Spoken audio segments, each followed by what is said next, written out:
everybody. Welcome to another episode of Two Strike Noise, your weekly baseball history podcast. My name is Jeff. I am one half of the show. The other half he's more like a quarter today. It's my co-host, Mark A. Johnston. Mark, you're toughing it out this week. Yeah, it's a lot of tree pollen in the air. I'm not sick. I just have been hit pretty hard with the pollen bomb. And so I'm a little raspy. And I don't know. I thought it might sound sexy, but my wife shot that one down. Yeah, so I'm gonna agree with her on that one. Let's get right. Well, it doesn't matter. She doesn't listen to the show, so we can talk about her. Yeah, but I know she's gonna listen to you all the time, so I don't blame her for not listening to the show. Never thought of it that way. That's a good point. Yeah. All right. Well, let's make sure you don't get hurt anymore. Let's get right into our BP segment and warm up for today's show. Obviously, Mark, a lot of stuff going on in my world with the Oakland Athletics.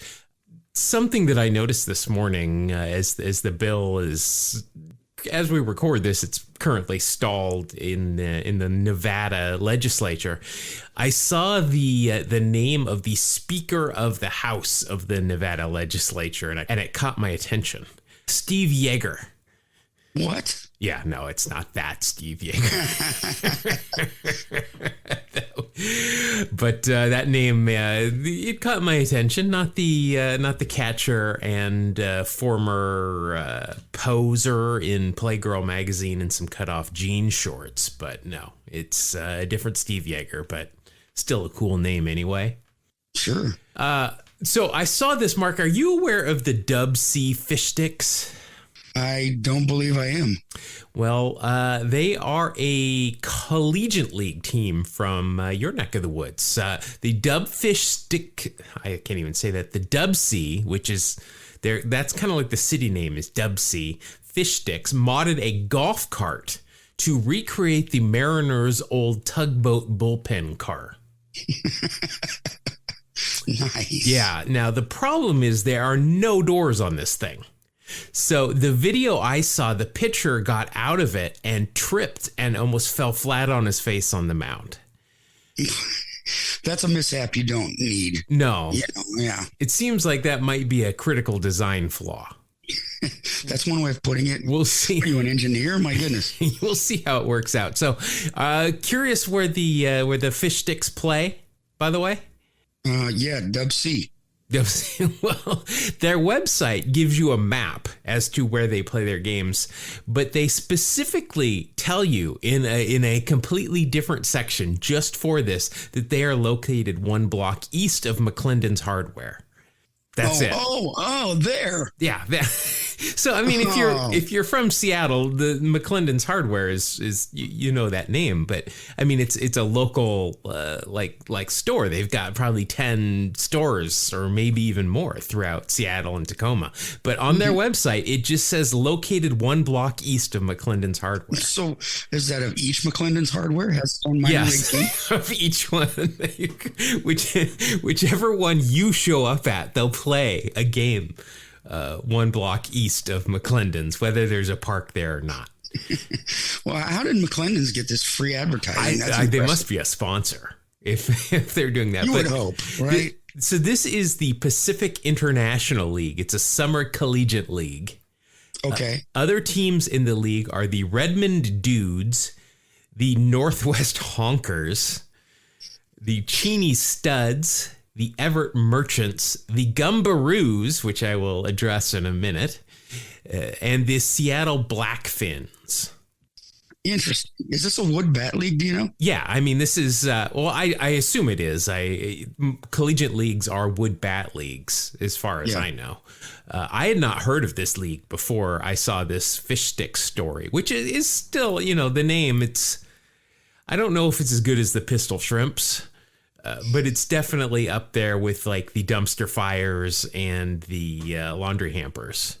Yeah. When you first said it, I thought you were talking about a frozen food product. Nope. This is the Dub C fish sticks. Oh, no, I haven't heard of those, Jeff. Are they really tasty? You can get them at Costco now. You can even try a little sample beforehand. But let's get back to this. Like the Gumberoos, first of all, I had to, because it just says the Gumberoos. It doesn't have Redmond or Cheney in front of it, and the Honkers are just Northwest. So I guess the entire Pacific Northwest should root for the Honkers.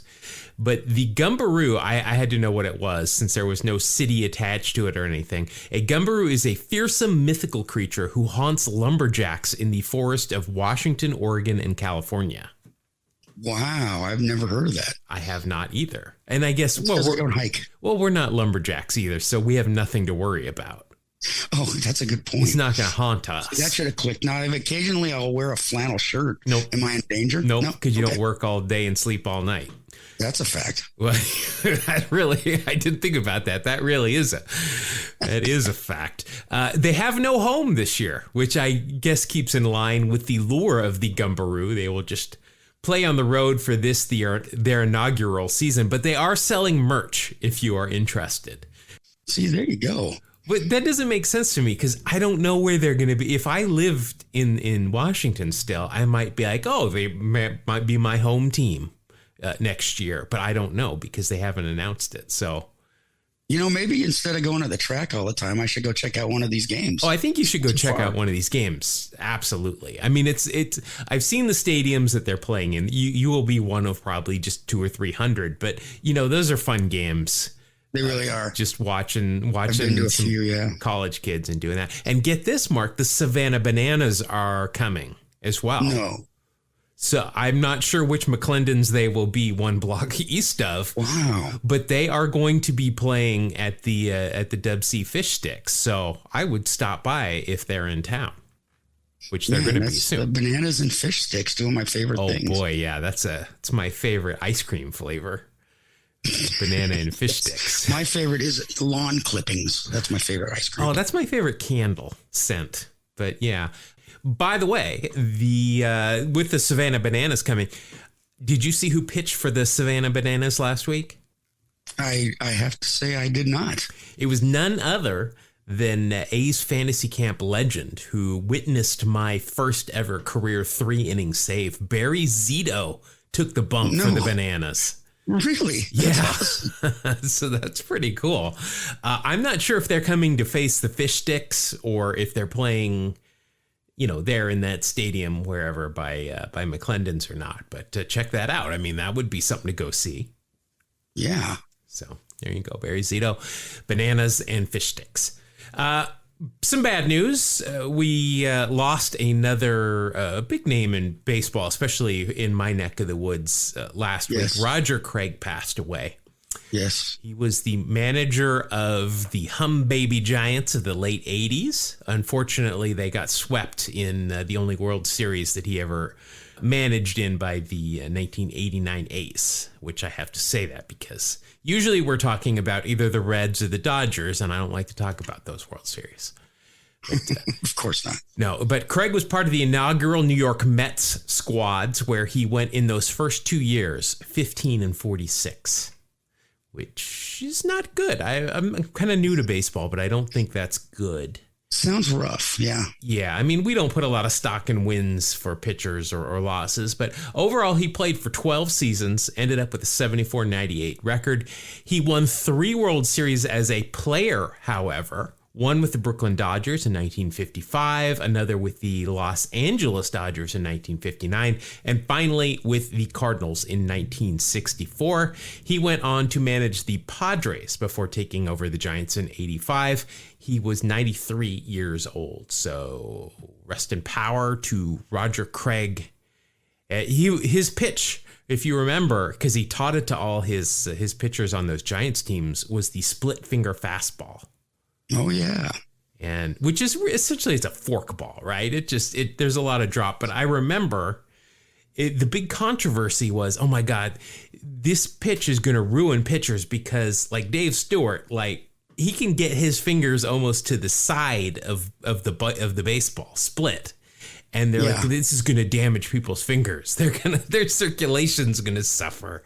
And there was a whole bunch of controversy, I remember, about the split finger fastball. Now it's just commonplace, but it's withstood the test of time and physical issues. Barely. But yes, barely. Yes, there's a lot of guys around there with whose two fingers they're completely split apart, and they can't bring them back together because it's throwing so many split finger fastballs. Well, I remember in fantasy camp during the, when we the first day we were in uniform, you went to different stations, and there would be different coaches there to give you some pointers and stuff. So Stu and Dallas Braden were the two guys at the pitching station. Not surprisingly enough. And so Dallas was going over different pitches, and he's like, and he got to the split finger fastball, and he couldn't do it. And he gave the ball to Stu, and his fingers just like automatically went to the sides of the ball. Like it fit just perfectly. So that's how it's done. Yeah. So a couple of things before we get to debuts, I thought we get a little personal with me this week. Uh-oh. Okay. Yeah. So first of all, I want to give you, I've been playing in a men's hardball league this year. Yes, that's right. Fantasy camp got me going, and this will keep me kind of in shape, I guess, in baseball shape for camp next year. So we've played, I think 5 games now. We won our first game finally last week. But, your boy's not doing too bad. I'm hitting 333 for the year. That's not bad at all. My on base is 474, which is wow. That's pretty good. And I've got an OPS of 807, which I think is normal for a big leaguer. Like that's an everyday solid big leaguer, not an all-star. That's 900 OPS. And then if, a 1 point above, that's like MVP territory. I'm 5 for 15. I think I'm actually 6 for 15, but I know where I got gypped by the scorers who are volunteers, so I really shouldn't be too. I am leading the team in walks with 3 though, and I've been hit by a pitch. So, and I got credited with the stolen base last week, which was not a stolen base, but again, the scorers are kind of learning along. You can't say it wasn't a stolen base because in the box score it is. It definitely wasn't. I was leading off a second. The second base or the pitcher threw, and my base coaches did not tell me that anybody was creeping in. So I slid back, and the throw from the pitcher was wild and went into center field. So I jumped up and ran to third base. I'm not sure if I would have made it. I was a little winded at this point, but the ball got past the third baseman and went into the dugout. So then I got to jog home. There's no stolen base. Is correct. You would run 270 feet. Yeah, I'd run. Trust me, I'd run. I was huffing and puffing, but there were 2 errors on that play. No stolen bases, but I was credited with 1. But that makes up because I've also been credited with a defensive error, which did not happen. I know exactly what it was, too. I was in center. I was running to left center, and on the run, I reached up, and a ball hit my glove and popped out. But it would have been a great play had I made it. So I think that's a cheap error. I called the press box. Man, did you call and you call the guy the next day at his job? No, because that's had happened to me. So I did not. But another thing, just a personal thing here. I'm going to an A's game next week. It is the reverse boycott day. Next day on the 13th. Tuesday night, where A's fans, we're going to plan on everybody's going to this game. We're just going to be like, hey, we could show up. But we're not, because John Fisher and Dave Cavell are words that we don't use on this podcast. But so I'm going to go to that game. I'm excited. The drummers are going to be there. It's going to be the only game they're going to be there this year. Oh, they're bringing the drummers out. They're bringing the drums back. Yeah, I mean, we're going to treat this like a normal game. Everyone's going to show up. We're going to root for our team and show everybody that, we want the A's here. We just don't want the owner here. And I'm excited. I think there'll be a lot of camaraderie there, a lot of just A's fans. And I hope the A's pull that one off too. That would be amazing. Yeah, I mean, I'm not expecting a huge crowd. I'm not expecting a sellout, but I'm expecting like maybe 15,000. I'm hoping for, which is like double what they actually draw. Right. I don't know. I'm going to show my support. So that's awesome. All right, Mark, this show is debuting on June 7th. It was slim pickings today, I'm not going to lie. There were a lot of people that made their debuts, but not a lot of big names that made their debut today. So our first one, we're going to go back to 1972, and Dave Roberts made his debut. Now, I said Dave, not Davey or David. This Dave Roberts is a catcher. He was the number 1 overall pick of the 1972 draft as a catcher out of the University of Oregon. What is interesting to me is he was picked by the Padres. He was signed the next day. So he was drafted on one day. He signed a contract the very next day. And if that wasn't enough, he made his major league debut that same day. So the day after he was drafted, he was playing in the big leagues. Wow. That's pretty incredible. He was the 6th player to debut in the majors without playing a game in the minor leagues at that point. But I believe he was the first probably to be drafted and then taking big league balls and strikes the next day. Roberts played for 10 years with the Padres and was once traded by the Padres, along with Oscar Gamble, to the Texas Rangers for Kurt Bevacqua, Bill Fahey, and Mike Hargrove. So a lot of names there, a lot of awesome hair in Oscar Gamble. You've got Dirty Kurt Bevacqua, who is Tommy Lasorda's all-time favorite player. And you've got the human rain delay in Mike Hargrove. So nice. Yeah, a lot of names there. Also making his debut today in 1998 was Alex Cora. So this is a current manager, unlike that Dave Roberts. 14-year career as a player, 6 different teams. Mostly he played with the Dodgers and the Red Sox. He was a member of the 2007 Red Sox as a player when they won the World Series. In 2004, Alex Cora had an 18-pitch at-bat against the Cubs' Matt Clement. With a 2-1 count, he fouled off 14 straight pitches. That's amazing. That is amazing. What's even more amazing is after that 14th pitch, he hit a home run. Wow. Yeah. I guess he'd seen that pitcher enough by then. Yeah. So he was very well adjusted to Matt Clement's stuff at that point. As a player, he also played in the 2 longest 9-inning games in history. Then he managed the longest World Series game ever in 2008 or in 2018. So this guy seems like he's the Rob Manfred's worst nightmare in terms of pace of play. A lot of long at-bats, long games. Obviously, he was involved in the Astros sign-stealing shenanigans. He got a year's vacation as the Red Sox manager for that.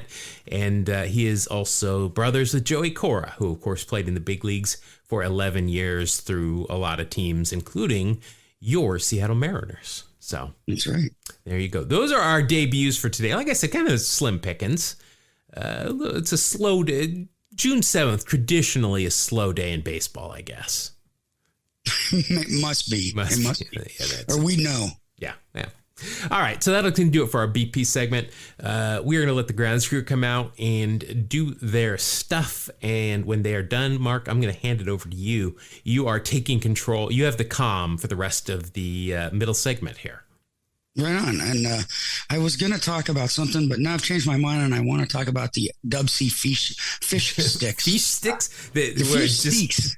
Is that like the microfiche that we used to look things up in the library on? Oh, man. Now, that would be a better name, wouldn't it? The fish sticks? The microfiche sticks. Yeah, absolutely. Yeah, you know what? I was doing some reading and researching this last week, and I had the movie Major League on. And so I started doing a little thumbing through a book I have about the movie. And thought maybe I should talk a little bit about kind of some behind the scenes stuff that happened with Major League. Of course, a great baseball movie, regarded as one of the best of all time in most people's humble opinions, and in some not so humble opinions, it's not. So, but I've always loved Major League from day one when I saw it in the theaters, and I'm sure you're a fan, at least in some capacity. Yes. Yeah, no, it's great. I think that's one that I actually saw. First of all, I saw it with my mom. I remember the exact theater I saw it. Nice. But I went back and watched it again, which did not happen very often in my youth. Yeah. See, I remember going back a couple times too, but my mom actually really enjoyed it too. She's a complete baseball freak. So, um, well, it came out in April 1986. So even you and I were young. Well, one of us was. Wow. Ouch. Okay. So, and it's the story of the Cleveland Indians, and the owner wants to lose as many games as possible. Move the team Sounds very familiar. Yeah, sounds very familiar. Yeah. It's played out a couple of times in real life. Including one currently. Including something that's going on right now on the left coast. It has some interesting stuff. Charlie Sheen, of course, was already a star, and that just made him a bigger star.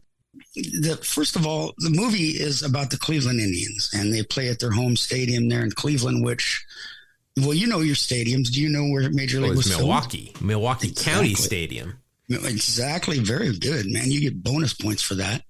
Home of the Brewers back then, and spring training scenes were shot at Tucson's High Corbett Field, which is the actual spring training park for Cleveland.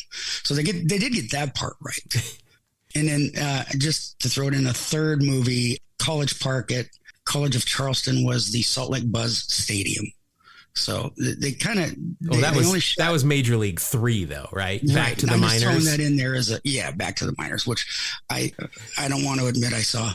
I've seen it, and plus it had the Salt Lake. They used the Buzz, right? It wasn't the Bees, it was the Buzz. Yeah, that's right. That was the team I watched.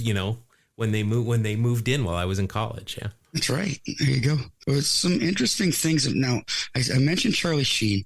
He looked really good out there pitching. Don't you think he looked real natural? He definitely looked better than like Robert De Niro. Yeah, he had grown up pitching, and he was pretty solid there. He threw the ball when he first came in. He was throwing it at about 79 miles an hour, but all of a sudden it got jacked up to 85. It's because he got jacked up. He got jacked up on roids, and he'll flat out tell you straight up. Yeah. He started roiding up and added 6 miles an hour to his fastball. He looked really good out there. And he said he even got a little roid rage going along with it. Here's a quote. It might have been some of the cocaine too. It could have been. It could have been a combo. Mr. Sheen would occasionally get into a little scuffle, and was caused by that interesting haircut that he had as Rick Vaughn, which I sported for a little part of my life. I copied the Rick Vaughn look on the back of my head. Did you really? Some lines shaved in there? Yep. You can. Now it's normal to see stuff shaved into somebody's hair on the sides. But back then, man, I was leading the way. And didn't catch on until 30 years later, So what can I say? History will not forget you, Mark. Well, you know what? My buddy Nick, this is the best part. He lost a bet and had to shave Mom into the back of his head. That was way more interesting than mine, but we looked like idiots walking next to each other, let me tell you. You didn't want anybody following you when you're doing it. Anyway, so here's a quote from the roided up, roid-raged, strange haircut having Charlie Sheen. He said, I didn't like the haircut because it generated so many comments and bars.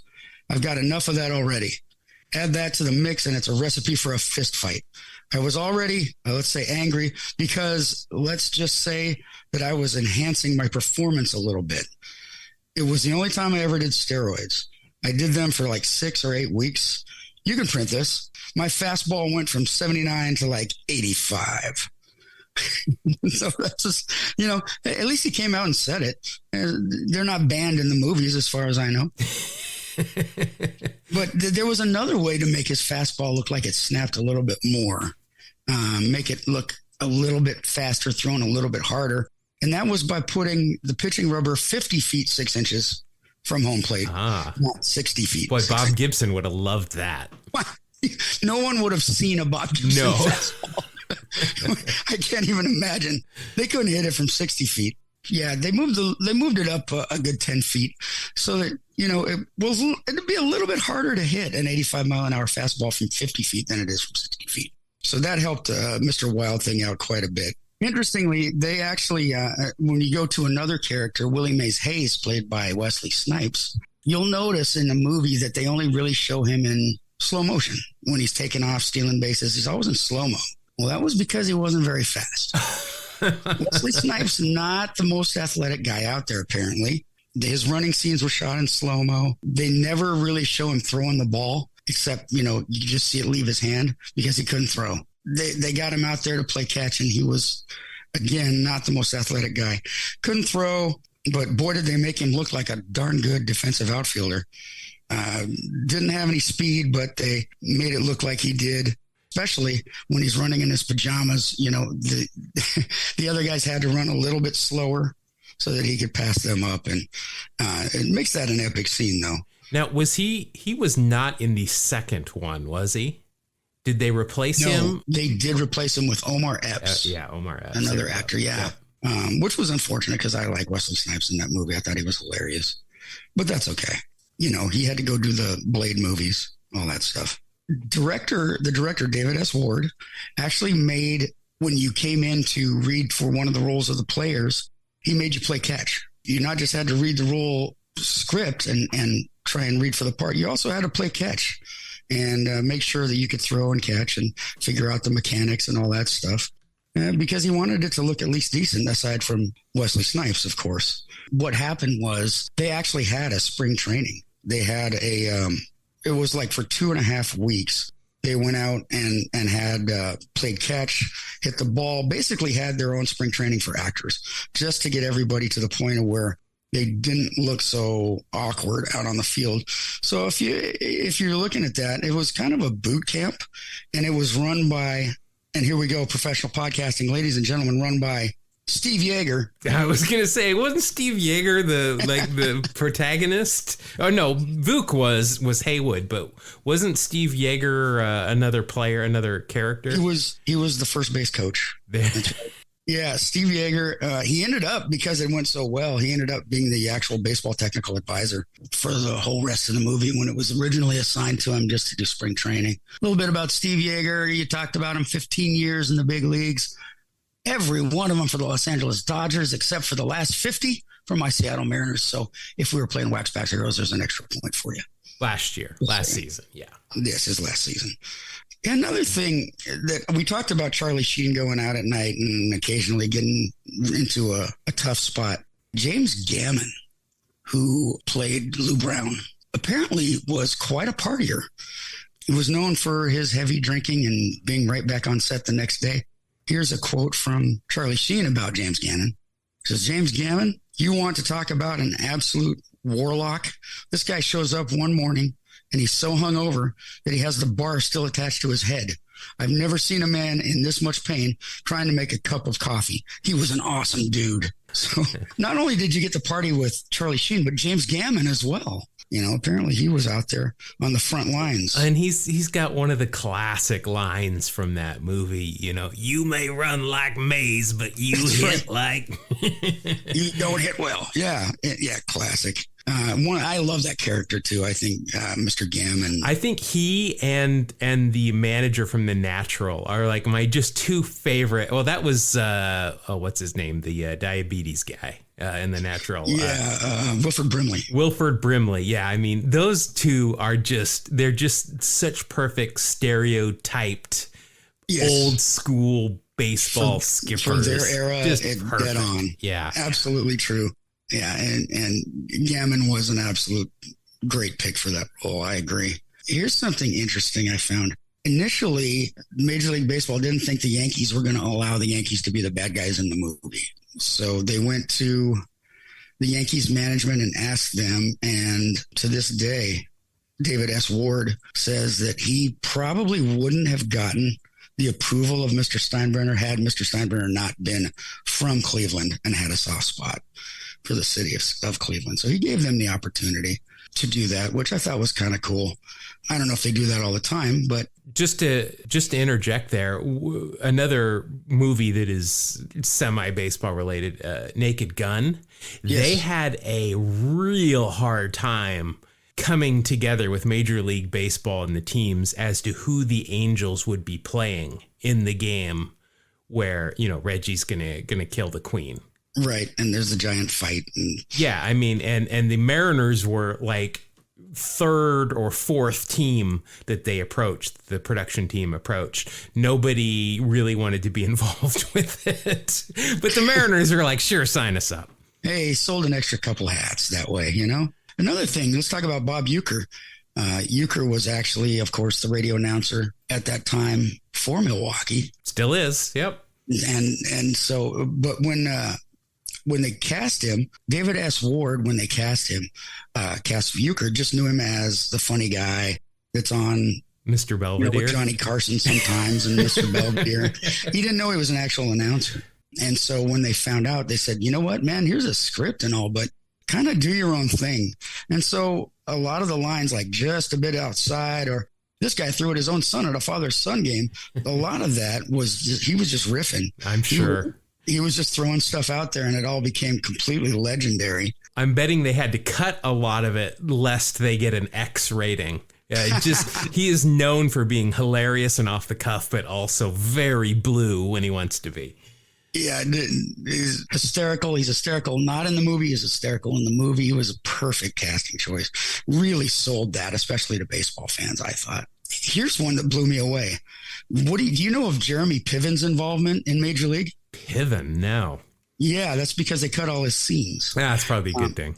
He played an insult hurling bench jockey.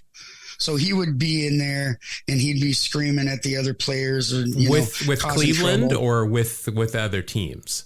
With Cleveland. Okay. And so he was like at various points of the movie, they would show him, hurling insults at insulting players, saying he should have done this. He didn't do that. So on. But it really didn't fit into the whole, how the movie looked. So they cut absolutely all of Jeremy Piven. I wonder, can you see him in the background in any shots? That's a great question. I did not, but I was not going over it with a fine tooth comb, partially because I don't have a fine tooth comb. Yeah. Your hair is much too precious to be a fine-tooth comb. You need. That's what it is. Yeah. There you go. Right. Here's a final thought on the final scenes of the movie. They actually tested Rachel Phelps, played by Margaret Whitten. She was the owner of the team. She came out at the end of the movie and said, I was doing this on purpose to inspire you guys. And I wanted to be the bad guy to give you something to shoot for. And now we get to stay in Cleveland. But that did not test well with test audiences. Is John Fisher going to pull this at some point in the near future here? I don't know. Maybe so. Because it's not working. It's not working. No, and it probably won't work. But that was tested out, but it didn't go over well. So they cut it all out and made her the bad guy after all, which it makes sense to me. Apparently in one of the versions of the DVD, and there's a ton of them, I think the Wild Thing version, you can actually see the alternate ending. But I could not find it. I want to see the Piven scenes too. I do too. I totally want. I want a director's cut of. I want this of all of my favorite movies, of just everything. I want to consume more. Another quick thing I saw, just picked up, was that when they're hitting the balls at Roger Dorn and he shows all those bruises, those are real because they were hitting rubberized balls at him the whole day, and he wanted to actually take it, boom, off the chest and try and make the plays. Talk about a go for it guy, man.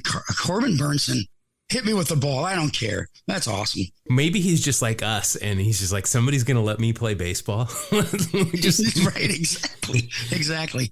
Now I saved this for last because I really like this. Really kind of captures what the director was looking for in this movie. Another alternate ending was going to be to include the film with Jake and Lynn getting married, so showing their wedding with all the players there and so on. But the director felt this took too much focus off of the team's victory. Brilliant. More baseball, less romance. Thank you so much. So that is my story of behind the scenes at Major League Baseball, or at Major League. Of all of Major League Baseball. Wow. And Major League, the movie, yes. Wow. So I'm just looking at the cast list here because I had no idea what you were going to talk about today. We've talked about Charlie Sheen, who was sued by Mitch Williams. Yes. Or was it the other way around? I can't remember. No, I think I think Wild Thing sued Charlie Sheen. Although he changed his number to 99 though. Yeah, I mean, it just seems to me like Charlie Sheen was Ricky Vaughn long before Mitch Williams was Mitch Williams, that version of Mitch Williams. Right. But Yeah, I don't know. I mean, I did my research, but not on that part because I wasn't interested. But no, I'm just kidding. That I honestly don't know the answer to that. But Charlie Sheen is a big baseball fan, or at least he was. Yeah, he loves it. Yeah. And boy, I think Tom Berenger, how do you say his name? Berenger was if he's a real ball player. He was great as Jake Taylor. I mean, just Absolutely. he again was, Ricky Vaughn was a great pitching character, and Roger Dorn was a great high priced prima donna, high paid veteran, but Jake Taylor was great. I mean, waking up, he's playing in the Mexican League just because he loves the game. The knees, he can barely move, laying down the bunt and then beating it. First of all, he wore no ear flaps on his helmet, so you got to love that. I think everybody wore real stirrups too. You got to love that. Yep. We're not even talking about Pedro Serrano yet, right? I mean, well, interestingly, Dennis Haysbert, who played Pedro Serrano, he actually hit several real home runs during the filming of that game or of the movie. And where he carries the bat around the bases, totally not scripted.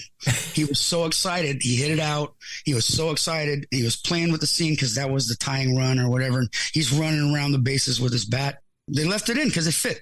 But he forgot to drop the bat because he was so into the scene. The other guy I like to talk about and reference, and it kind of goes along with Pedro, was Eddie Harris, the veteran pitcher, with grease and stuff in every possible location on his body. I think in the locker room one time he's got his shirt off and there's just spots of Crisco, Bardol. And then, of course, he messes with Joe Boo and pays the price. That's right. I did some reading a while ago. The actual Joe Boo, I think, is missing. I think it has been lost to time. No, I found out somebody bought it for like $30,000. Really? Well, and that's money well spent. I'm not going to lie. At home, and he's been offered all kinds of money for it. I can't remember who it was. My apologies. Is somebody involved in the production or an actor, or is there just some it was a musician of some kind. Ah. Yeah, I'll find it out. I'll have it for you next week. Pedro, hats for bats. Hats for bats. And, you don't help me hit curveball. I do it myself. And, hey, barkeep, Joe Boo needs a wreath. This is probably one of my, I'm thinking, now that I'm looking back on it, this might be one of my most quoted movies. I mean, you signed into our production here as Rick Vaughn today, so I told you that we wear caps and sleeves at this level immediately. I mean, there's just so many quotes. Oh yeah, all over the place. And you know what? That's a movie I never really get tired of watching. If I'm flipping and it's on, I'll stay and I'll watch it. Here's one. Do you remember? This is a long time ago. Do you remember the trailer for this movie? Yes. Oh, we've talked about this. Yeah, we've talked about this. You and I have. Yes. Vaughn is upset about the grand slam he gave up to Clu Haywood. And in the commercial, Jake comes out and he's talking to Rick Vaughn on the mound. He says, that ball wouldn't have been out of most parks. And Rick says, name one. And Jake says, Yellowstone. Exactly. Wasn't in the movie. Was in the trailer. Hilarious line. But it didn't make the movies for some reason. Yeah, but I do remember it. That's a great, I don't know. And it takes like 20 seconds. Like, why is that not in the movie? That's got to be in, maybe we should make a director's cut. Well, let's get the footage. We'll get all the Piven footage too. Oh yeah. Cause they obviously had to shoot it on film at that point. And I'm sure it's still all in one piece. Yeah, I'm sure it would be easy to get a hold of and talk the guy into doing a director's cut. Yeah. All right. Shouldn't be a problem. I'll get on it. Well, let's start a little GoFundMe, Two Strike Noise GoFundMe for this, and we'll make it happen. Sounds good, man. All right. So that's good stuff. Major League. I'm probably going to go watch Major League now. Yeah, I enjoyed watching it while I was preparing for the show. Great movie. All right. So thank you, Mark. That'll wrap up the middle segment of the show. And that is going to put us firmly in the final third of the show, where we like to open some old baseball cards, talk about them, and inevitably have Mark beat me with our rules and how we play the game that we do call Wax Packs Heroes. Wax Pack Heroes! Gotta pull the wax back hero. Don't stop till the end times. Back hero. On the podcast tonight. All right, Mark, last week I admitted that I had lost the score for the current season. Still haven't found it. I think we're tied though. I think it's probably like 5-5. I believe you're right. Yes. So if that's wrong, I'm sure somebody will tell us, but let's just go on the assumption that it is 5-5. And we're going to open up, we're going to finish up this big pack of Topps 2003s from last week that we started, where you absolutely shellacked me. that was a fun week. Yeah, not as fun as the week I had before that, but still. Where you completely destroyed me. Yes. We need to get into some kind of a horse race here, some kind of a real battle, because we've been having boring games. So, Mark, we're going to, like I said, some more 2003 Topps. If you're new here, we're going to go through the rules here because we score these. First thing we're going to do, we're going to take the year of the card, which in this case is 2003. Then we're going to take the player off each card, and we're going to look up the Baseball Reference WAR and total those up. But we've got a couple of things that can add or subtract to that. Anything on the player's face in this card. That means glasses, mustache, eye black, anything like that.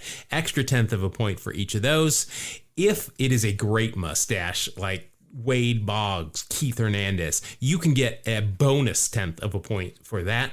If we can see real stirrups where we can see the sanitary socks underneath it, that's great. That's an extra 1/10 of a point. If they are wearing the 2-in-1s, which I'm guessing most of these people will, if we can see them, that's a minus 1/10 of a point. If they won any awards this year, Rookie of the Year, Cy Young, MVP, All-Star, or were a Gold Glove winner, that's a 1/2 a point each for each of those awards. If there's a Hall of Famer on the card, whether they focus or not, you get extra whole point of WAR. This is only going to apply to me. If Ricky Henderson shows up anywhere in either of these packs of cards, I'm going to get 5 points, even if it's in Mark's pack. Mark gets those if Nolan Ryan shows up, but I don't think he's going to show up in a 2003 pack. So probably not. Yeah.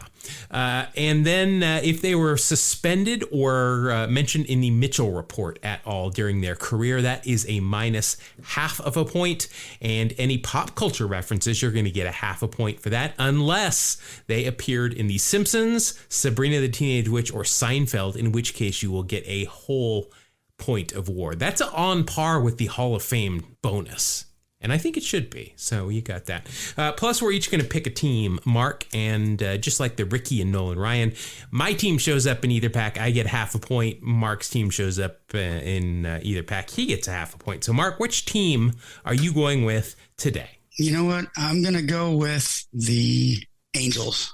Wow. Okay. I mean, you did Major League. I assumed you were going to go with Cleveland, but would have been too obvious.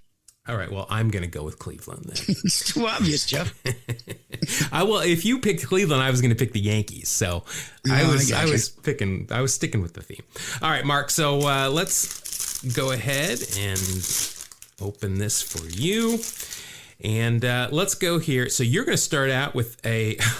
Okay, now, we don't have our video on, right? Because you've got an angel to start out with. Nice. It is second baseman Adam Kennedy. So Adam Kennedy, 14 years in the big leagues, 7 with the Angels, 3 with the Cardinals, and then a bunch of other teams, including a single year with the Mariners and the A's. Yes. I do not remember him as an Oakland Athletic. That was in 2009. He played for the A's. He had a decent year. Yeah, I don't remember that at all. Member of the 2002 World Series team with the Angels, and he was the ALCS MVP in that year. Let's see other numbers. He hit 312. Or no, I'm sorry. We're in 2003. He hit 269. Yeah, a little bit of a drop. It's not 312. No, on base, almost exactly the same. 344. And a 399 slugging. He had 13 home runs, 49 RBI, 22 stolen bases, a 98 OPS plus, and that is going to equal a 3.5. Plus, he's on the Angels. That's your team, so that'll be a 4. And he has got eye black on, so that will be a 4.1. Very nice. Not a bad way to start out for Well done, Kennedy. Adam Kennedy. Let's see. Overall, wow, he did have a good ALCS that in 2002. Hit 357 with 3 home runs in 4 games. Okay, yeah, that's solid. So, yeah, that's pretty good. Overall, he was a first-round draft pick in the 97 draft by the Cardinals, 20th overall. He was traded from the Cardinals to the Angels for Jim Edmonds. Oh, wow. Yeah, so obviously they thought highly of him. All right, so that's a pretty good start for you, 4.1 from Adam Kennedy. Next, you've got a Boston Red Sox. I don't know if he prefers to be called an idiot or the caveman. It's Johnny Damon. Johnny Damon. Probably gonna be a little short here. Johnny Damon, he's not officially on the do not talk about list, but I don't want to talk about him too much. Johnny Damon played for 18 years in the big leagues, 6 with Kansas City, 4 with the Yankees, 4 with the Red Sox, and then a couple of other teams 1 year, including the Oakland Athletics.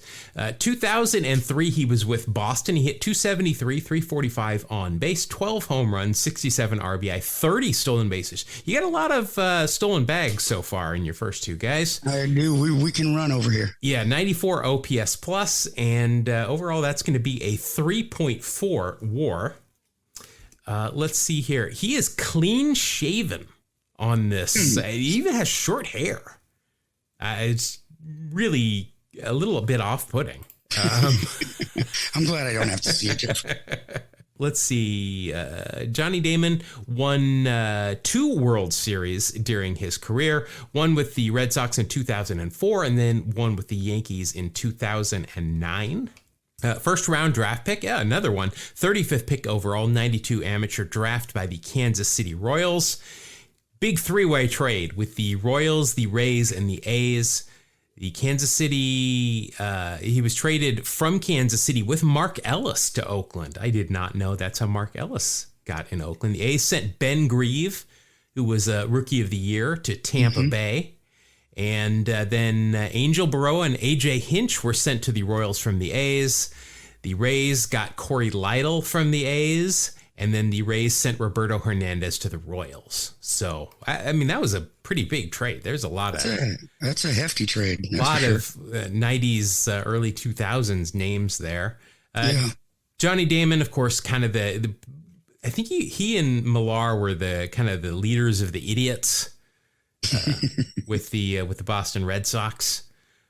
He's got a lot of, I think he's got a book out. Maybe I need to read that.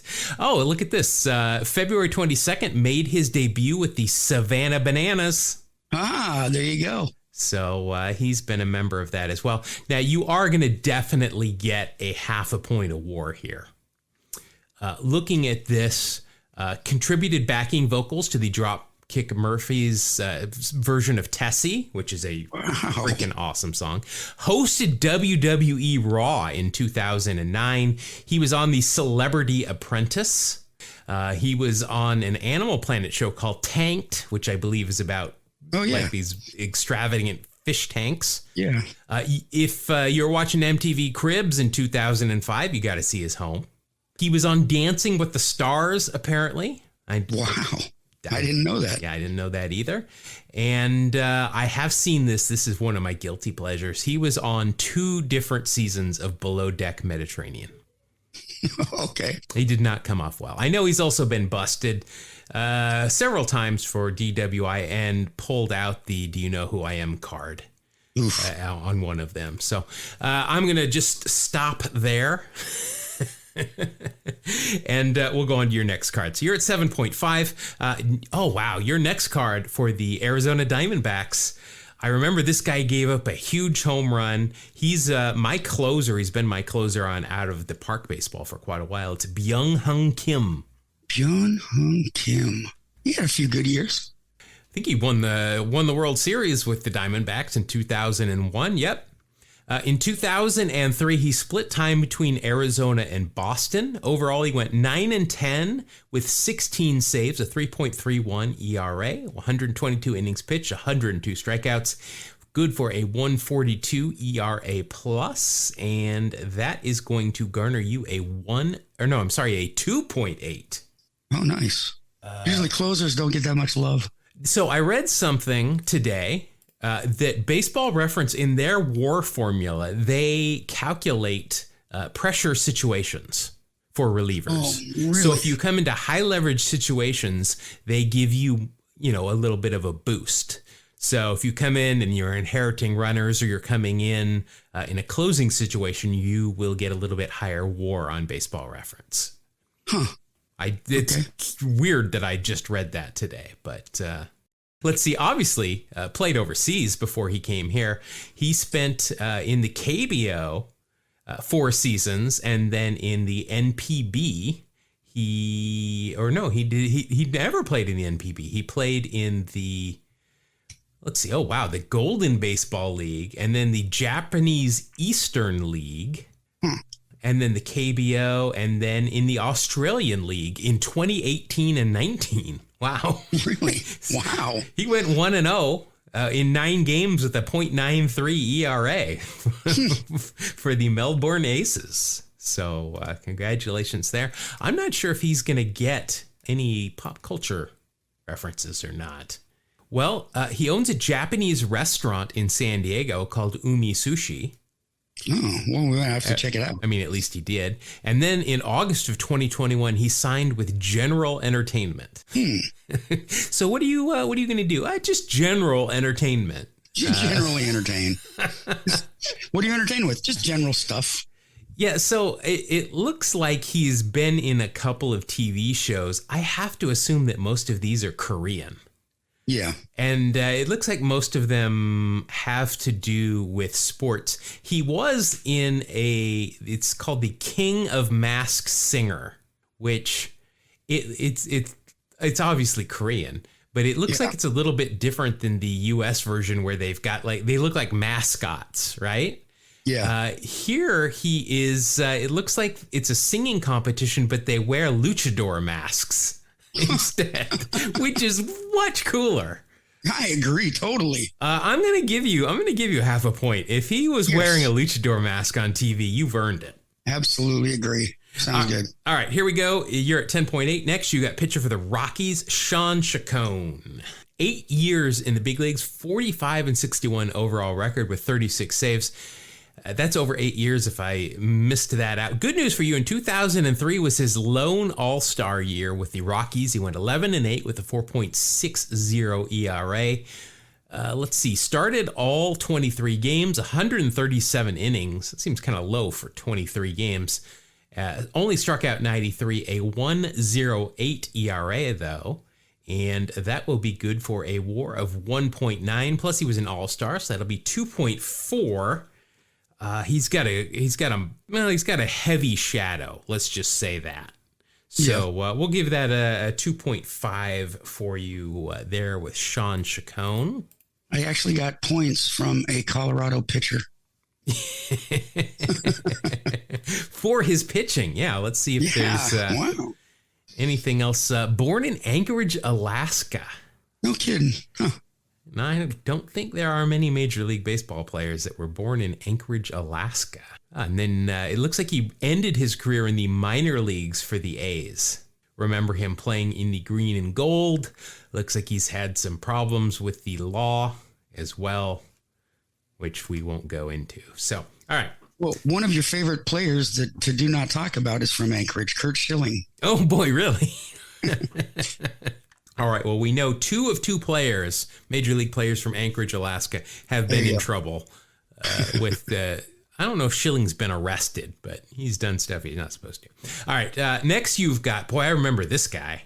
It was a skinny, like if he turned sideways, you might not see him, but he could throw really hard as a reliever. Here he is with the Cubs, Juan Cruz. 12 years in the big leagues. He was a reliever, so he didn't really stick around too long with any team. Arizona, Chicago, Cubs, Royals, Rays, Pirates, Atlanta, and Oakland, which I don't remember that. I guess I vaguely remember the Oakland stop. It was not good. Let's see. In 2003 with the Cubs, equally not good. 2-7 with a 6.05 ERA. Oh, good. 25 games, 61 innings. 65 strikeouts. That's not bad. He gave up 66 hits, though, for a 72 ERA plus. And that is, I like it, minus 0.7. And there's nothing on this card that's going to help you out. Oh, wow. He was traded to Atlanta with Dan Meyer, or traded by Atlanta with Dan Meyer and Charles Thomas to the A's for Tim Hudson. Oh, wow. I would say I'd say Atlanta got the better end of that deal. Yeah. They didn't quite pan out for the A's. No. All right. So you're at 12.6. You've got 2 cards left. Here you go with the Rockies' Juan Uribe.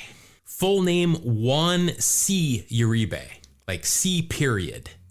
This full name is a C period. If I had a kid, I would really think about just giving him a middle initial and no middle name. That's kind of cool. Not gonna lie. 16 years in the big leagues for Juan. 5 with the Dodgers, 5 with the White Sox, then a bunch of other teams. In 2003 with Colorado in 87 games, he hit 253, 297 on base, 10 home runs, 33 RBI, 7 stolen bases, 76 OPS plus, and that is good for a 1.2 WAR. Oh, into the positive. That's good. Yeah, nothing else on this card is going to help you out. Bumping you back up after the Juan Cruz card.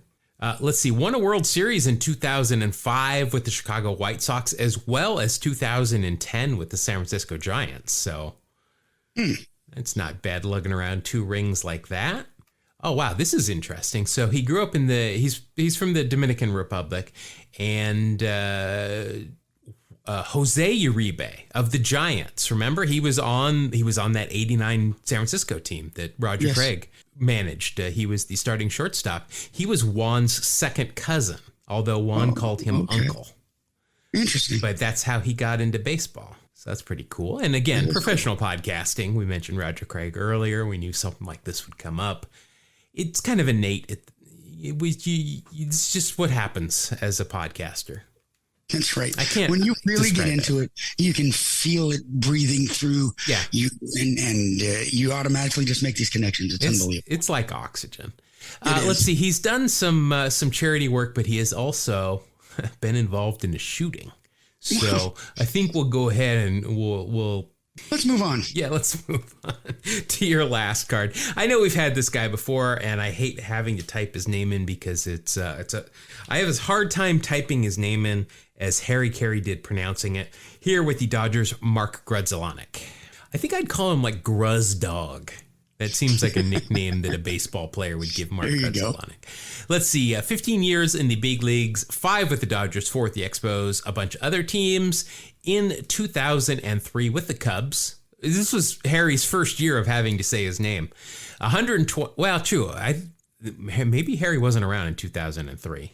Maybe I'm remembering him trying to pronounce his name when he was with the Dodgers and the Expos earlier. But 2003, he hit 314, 366 on base, 3 home runs, 38 RBI, 6 stolen bases, a 103 OPS plus. He received MVP votes this year. He came in 27th in MVP voting, which is that's higher than I ever finished. That is quite a bit higher than I ever finished as well. And all of that is good for a 2.3 WAR. Okay.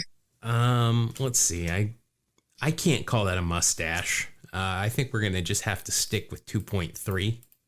Gotcha.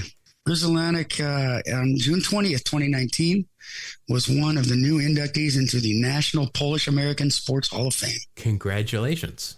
Yes. If you want to see that, check it out in Troy, Michigan. So I mentioned 27th in MVP voting. He was tied with Bobby Abreu, Miguel Cabrera, Jim Edmonds, Derek Lee, and Russ Ortiz in 27th, and then followed in 33rd and 34th place by Rafael Furcal and Dontrell Willis. So a lot. Barry Bonds won with 95% of the vote, but there were a lot of other guys. I think a lot of voters are like, Bonds is going to win. I'm just going to vote for this guy because he had a good year. Yes. All right. So let's see. That gives you a 16.1. Okay. That's more of an average score. It's a winnable score. It's a losable score. Yeah, than what you had last week. So let's go ahead and we'll open up mine and see what becomes of it. Mark Grzelcyk, by the way, I think is still managing the the Charlotte Knights. I think they're the Brewers AAA club right now. All right. Oh, I'm going to start off with the Topps rookie. I'm not sure I'm going to get a lot of points, but he's got that little cup on the card, so that's pretty cool. Alex Sanchez. The pitcher. No. This is Alex Sanchez, the outfielder. Oh, that's right. The other Alex Sanchez would have been much earlier. Let's see. Alex Sanchez, 5 years in the big leagues, 3 with Milwaukee, 2 with Detroit, and split some time with the Rays and the Giants. In 2003, he spent half the year with Milwaukee, half with Detroit. Overall, he hit 287, 319 on base, 1 home run, 32 RBI, 52 stolen bases. I like it. 84 OPS plus, and all of that is going to equal a WAR of 0. With Milwaukee, he was at a minus 0.2, and then he got traded to the Tigers, and he played a lot better there, and he had a 0.2 in the positive. But that is going to get me absolutely butt kiss. Okay. Oh, apparently there was some friction in the Milwaukee clubhouse that he caused, which is why he was traded midseason to Detroit. He was, and in 2004, he was on pace to shatter the record for bunt hits in a season held by Brett Butler, but then injured his leg and missed the second half of the season. Well, this is good. Not for me, but for you. Became the first major league player to be suspended for violating the league's newly adopted steroid policy. So that'll be a minus half a point for me, actually. Yes. Oops. Pretty typical for me, I think. All right. Next card is, this is the guy I was trying to think of a couple of weeks ago. I think he is likewise won a World Series with the 2001 D-backs. It is Tony Womack.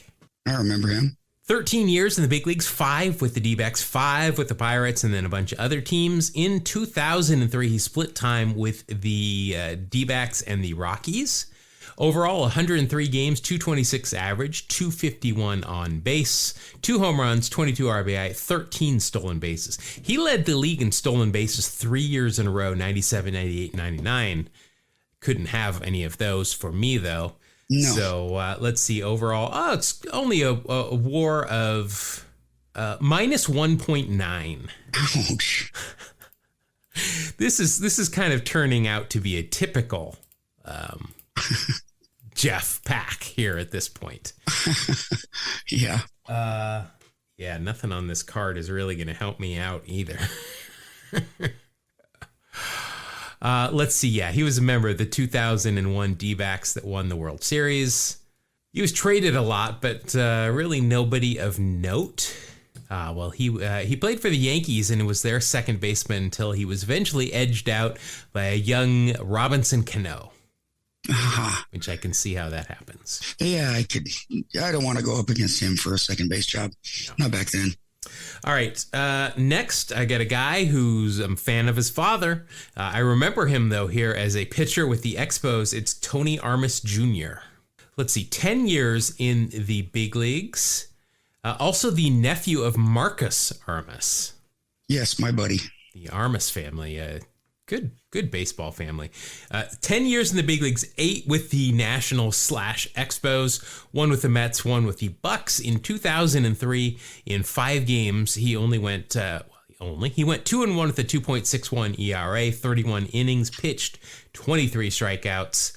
This is coming off a year before where he led the league in wild pitches. Didn't have any in those 5 games. A 1.74 ERA plus. And that will equal a WAR of 1.3. That is positive. Clearly my best card, but I'm still in the negative because of the other guys that I've been dealing with. Let's see. He was traded for Pedro Martinez at one point. You got to think pretty highly of you at that. But of course, I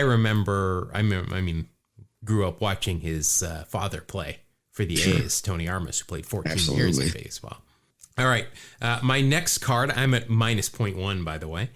With the Brewers, Ruben Cavedo. Vaguely remember Ruben? I have no idea who that is. Well, then let's explore his history, shall we? Ruben, Let's take a look. 4 years in the big leagues, 3 with the Brewers, 1 with the Cubs. 2003 was his final year in baseball with Milwaukee. 1-4 mark, 6.75 ERA, 42 innings pitched, 19 strikeouts, a 64 ERA plus, and that's good for a -0.4 WAR. Whoops. Nothing on this card is going to help me out.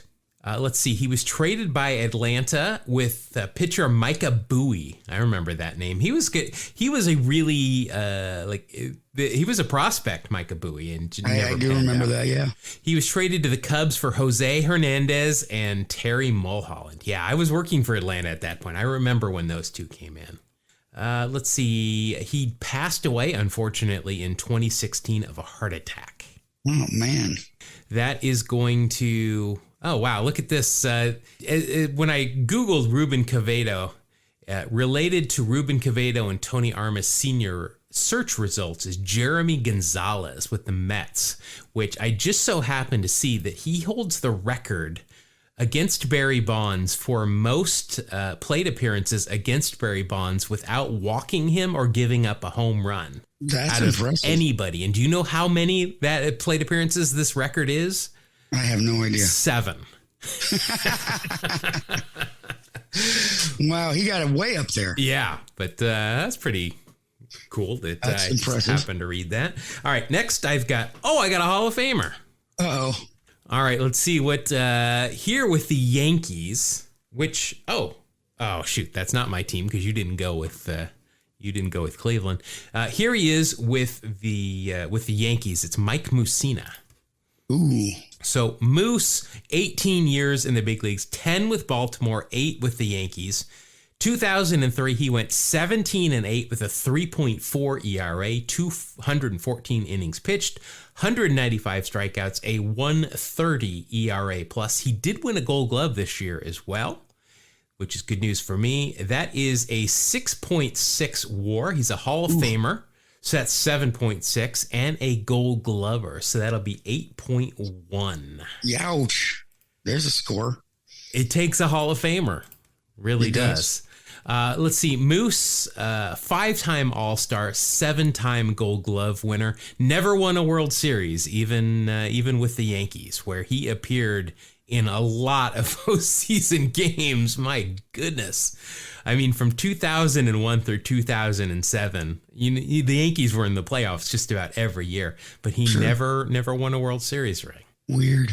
First round draft pick of the Orioles. He was an 11th round draft pick of the Orioles in 87, didn't sign, and then in 90 they picked him with the 20th overall pick of the draft. Let's see. Born in Williamsport, Pennsylvania, home of the Little League World Series. That'll be coming up not too far away. Also, played at Stanford. Oh, boy. Near perfect games. 1, 2, 3, 4, 5, where he ended up with 1 or 2 hitters. 7-time Gold Glover. As I mentioned, won 15 games in the season 11 times. Appeared in 2 World Series, but didn't win one. Had a 121 season, 2 19-win seasons. And wow, I mean, just a great pitcher. Absolutely.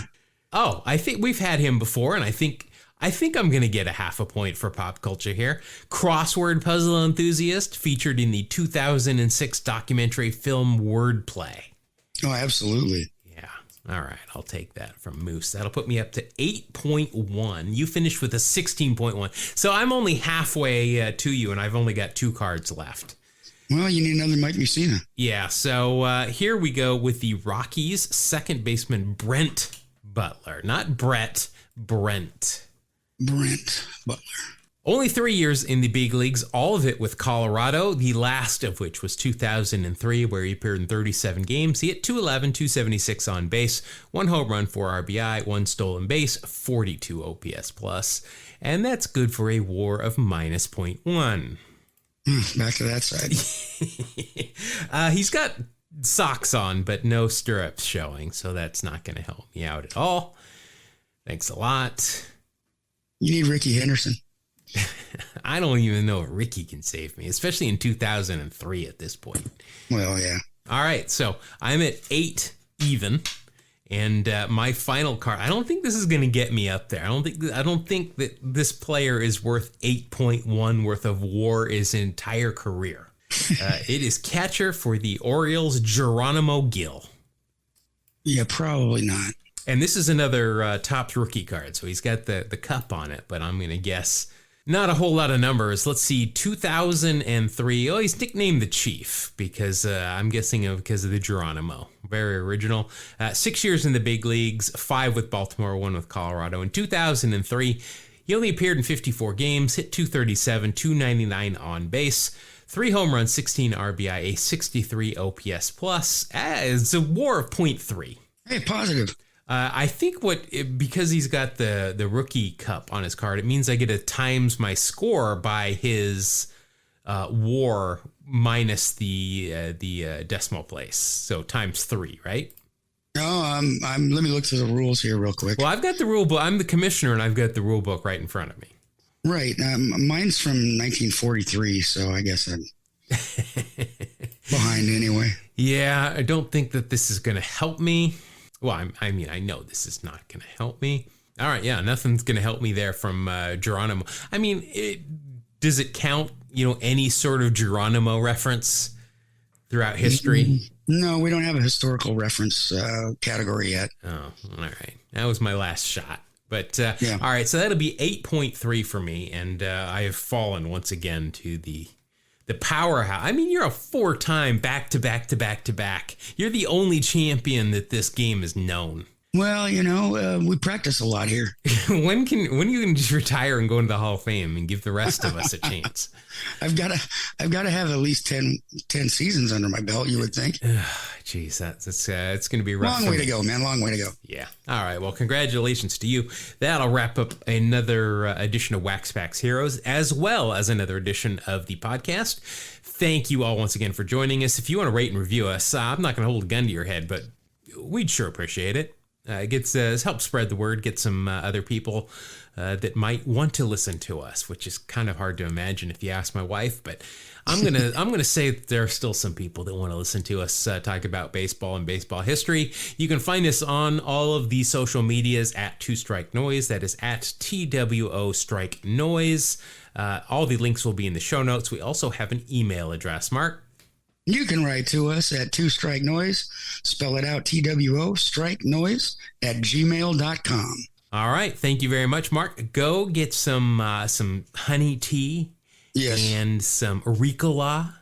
And no, and they're not paying for that. I'm going to have to. Oh, what am I thinking? Yeah. Come on now. We're not handing this stuff out. We'll do advertise for them and hit them up for money later. Yeah, I'm sure they'll. Okay. All right. But hey, everybody, thanks for joining us. And we will see you again on the next edition of 2 Strike Noise. Thank you. God bless you. Have a great day.